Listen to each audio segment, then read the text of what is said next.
Me, Jaden, Domix, Ross, and Aaron are all going on tour doing a show called Scribble Showdown. We're going to these cities on these dates. So if you want to see us play some drawing games live, then go to scribbleshowdown.com, link in the description. Please. Okay, enjoy the video now. Do you all remember that classic kids movie made in the 70s about a pig and a spider? Yeah, Charlotte's Web. Remember how it made us a lot of money? Wait, didn't we already have this conversation? Yeah, we did. But we're remaking this conversation with better graphics and Will Smith.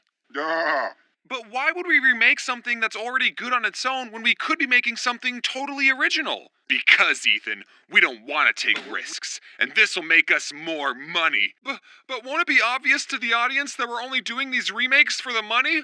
They'll watch it anyways. I don't want you to think that I think that all sequels and remakes are bad. One of my favorite movies is a spin-off, and I'm very excited for the remake of The Dark Crystal to come out, and if you think I'm going to make a video talking about it when it comes out, you are absolutely correct. So Disney is remaking a bunch of classical movies into live action. They did it with Tarzan, Alice in Wonderland, and they did it with 101 Dalmatians twice, and as someone who enjoys cartoons a little too much, I think it would be cool if they remade Treasure Planet or Atlantis into live action. Both of those movies are underrated and have a lot of high-stake action-packed adventure that would be perfect for a reboot. And if they did get a reboot, it would introduce a new generation of kids to these awesome movies. But that's just my opinion. I'm sure Disney has good reasons for making sequels and spin-offs. Speaking of Disney sequels, I bet some of you forgot the very old straight-to-VHS Disney sequels. I try to forget about them every day. You can have your own opinion on the Disney sequels, but all the ones that went straight to VHS are terrible. Even The Lion King 2? That one emo lion was kinda hot. Did I stutter? I know all those sequels were technically done by a different studio, but let's just hope that Disney will finally break the bad sequel streak with Frozen 2. Or they should just let it go. Straight to VHS. Some franchises like Harry Potter or Lord of the Rings have long overarching stories that are designed to have multiple installments, and as long as the studio doesn't stretch out one book into 3 movies, then those types of movies are absolutely fine. But I don't want to talk about those movies. I want to talk about sequels to standalone films. Now, I believe that a sequel to a standalone film can be done, but it's a delicate process. Because in the first movie, you establish the characters and the world they live in, then the protagonist has to overcome a problem, usually defeating a villain, and then the characters live happily ever after, and the story is all wrapped up nicely with a bow, and just what a nice story we got there. I'm just gonna set it down and watch it from time to time and not change it one bit. But then a sequel comes along and says, "Oh, you thought the characters lived happily ever after?" And then rips off the nice bow and says there's another more evil villain who wasn't mentioned in the first movie for some reason. If a sequel turns out bad, it can devalue the original movie. There's a reason we don't talk about Atlantis 2 or Pocahontas 2. Or Mulan 2 or Hunchback 2 or Aladdin 2 or Cinderella 2 or Beauty and the Beast 2 or Tarzan 2. Because they didn't happen. So that's why I'm always impressed whenever a good sequel is made. And a studio that I think does an amazing job at making sequels is called DreamWorks. But I've noticed a pattern with DreamWorks franchises that I've coined the DreamWorks trequel paradox. I think the right word might be trilogy, but I'm just going to say trequel.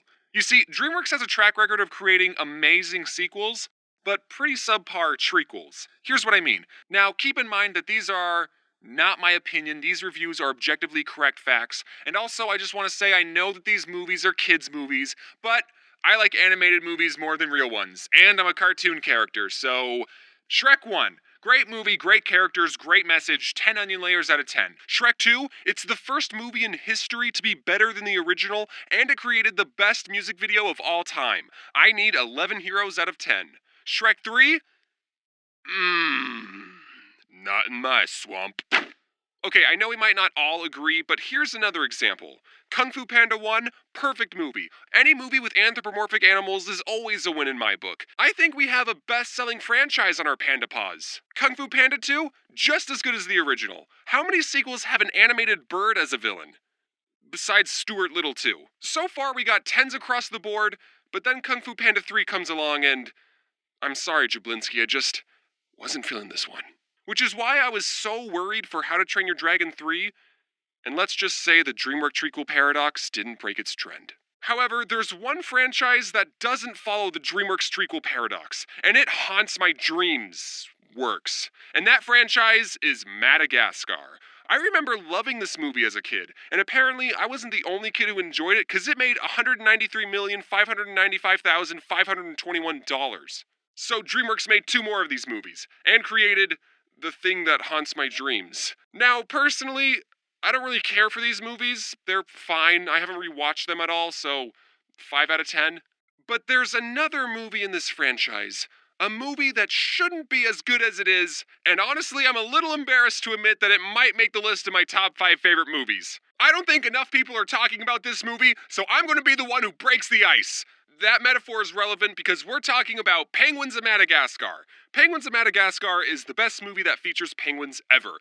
Better than Happy Feet and Happy Feet 2, and it's 1,000 times more realistic than March of the Penguins. There's a scene where the penguins fall off an airplane and go hopping from one airplane to another. It's so entertaining, and it's all done in one continuous camera shot, so I'm not talking with a hint of irony when I say that this scene is a cinematic masterpiece. I don't remember when I first watched Penguins of Madagascar. It came out when I was 18, so I'm probably not the target demographic, but I remember after watching it thinking, wow, that's a good movie. And I didn't think about that movie again until years later on Halloween night 2018. I was in a Discord call with some friends who were also spending their Halloween night behind a computer, and naturally we were discussing which Madagascar sequel was better. Some people actually liked the second one, which was surprising, and I said, well, no matter what you think of the sequels, at least we can all agree that Penguins of Madagascar is better than both of them, right?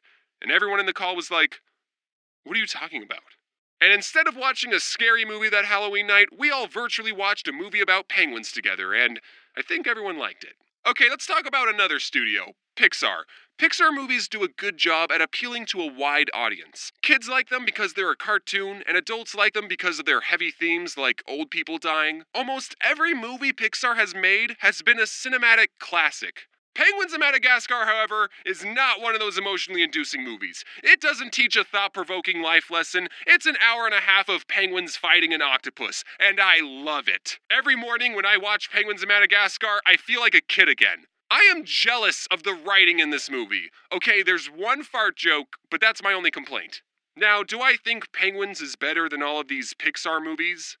No, definitely not. But I do think this movie is really good, and IMDb gave it a 6.7 when it clearly deserves a 10. I don't know if this video convinced you to watch Penguins of Madagascar, but if you're retroactively looking for the next summer blockbuster movie to watch, then it's got my recommendation. James, are you being sponsored by Penguins?